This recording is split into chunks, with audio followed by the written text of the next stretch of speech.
Iglesia ni Cristo na harap sa isang malaking kontrobersya dahil dito sa pagkamatay ng stand-up comedian na si Gold Dagal. Nitong March 15 is pinatay siya sa Pampanga at hindi pa natutukoy kung sino yung bumaril sa kanya. Sa mga hindi nakakilala dito kay Gold Dagal, siya lang naman yung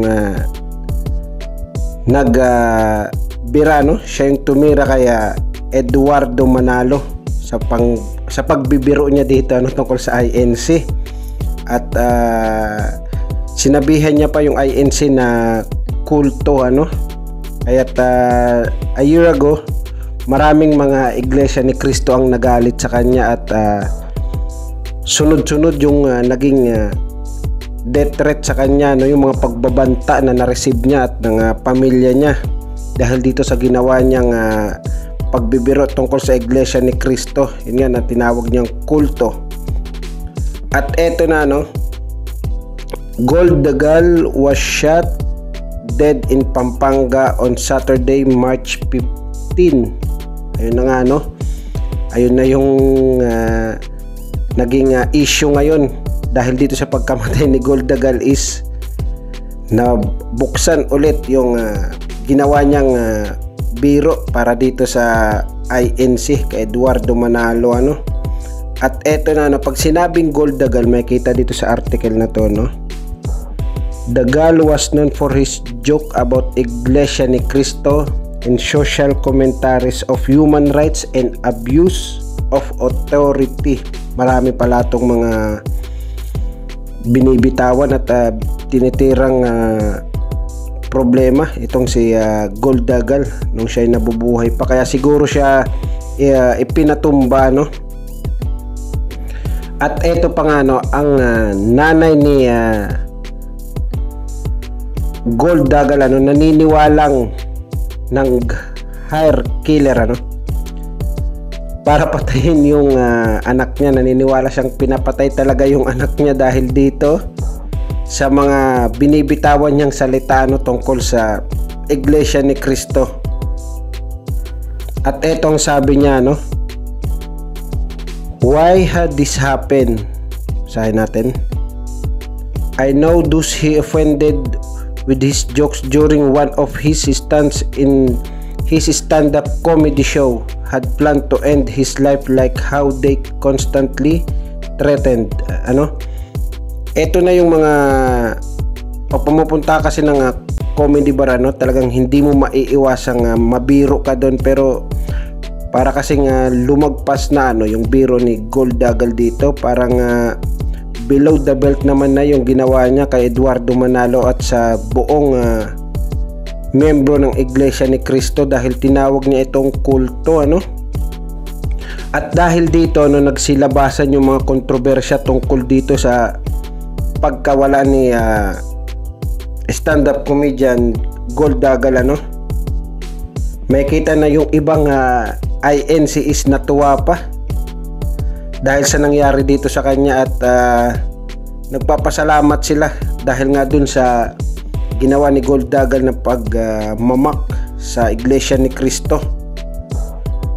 Dito sa isang comment kay Arius, nakakatawa ang pagkamatay ni Gold Dagal at sunod na ang nag-post nito. Naku po, delikado yan.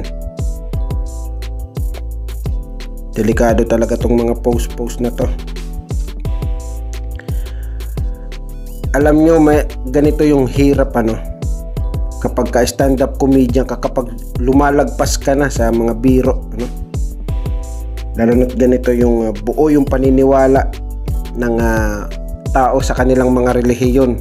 Kaya't kung magbibiro tayo, kung gagawa tayo ng mga kalokohan, isang tabi natin yung mga alam nating mataas o malakas ang paniniwala. At ito pa dito sa isang post, happy condolence Gold Dagal, condolence pala, binastos mo kasi ang INC. Basa niya pero marami ka na kasi sinasagasaan ng mga grupo ng mga tao, kaya maraming galit sa'yo. Hirap talaga magpatawa ng babastos. Talagang pwede naman tayong magbiro nang wala tayong tinatapakang tao, wala tayong nasasaktan ng mga damdamin Itong si Goldagal yata ay pareho kay Vice Ganda kung magbiro. Talagang alam yung biro ni Vice Ganda nakakatawa, pero kailangan niya munang siraan yung isang tao. Mga unggoy dito nagsitawanan na. Siya na rin ang gumawa ng kapalaran niya. Yun, correct, tama. Alam niyo, nakakalungkot yung mga ganitong mga eksena talagang sumobra ka na sa biro mo at hindi mo namamalaya na meron palang mga ganitong tao na handang pumaslang para lang sa ipinaglalaban nila Kaya dahan-dahan din tayo sa pagbibiro natin.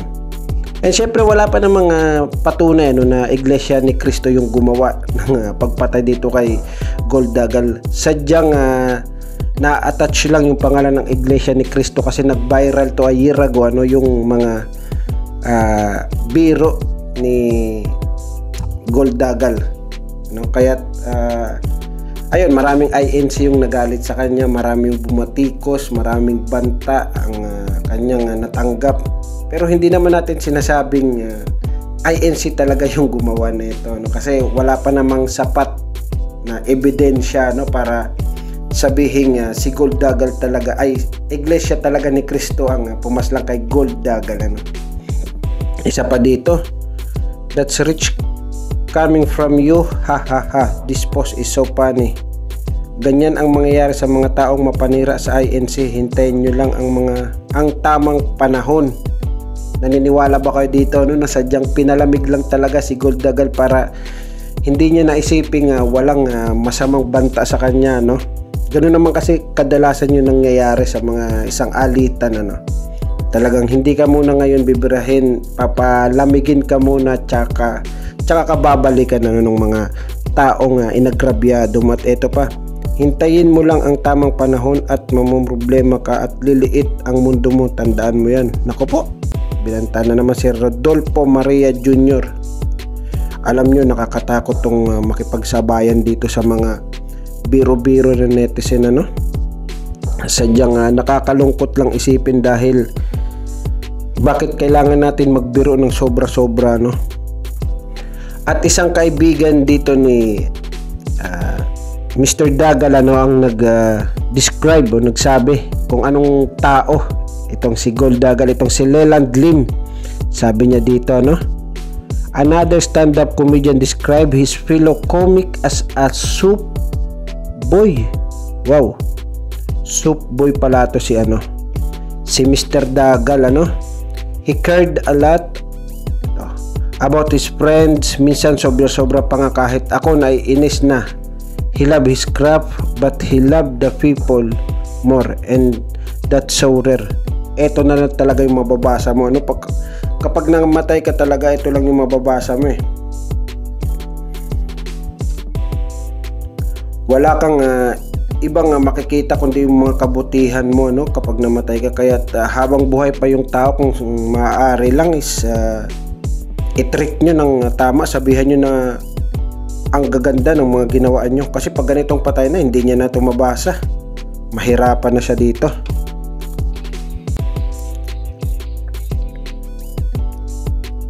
And ayun lang guys, sa ngayon ito lang muna yung linabas ng article na binabasa natin tungkol dito kay Goldagal.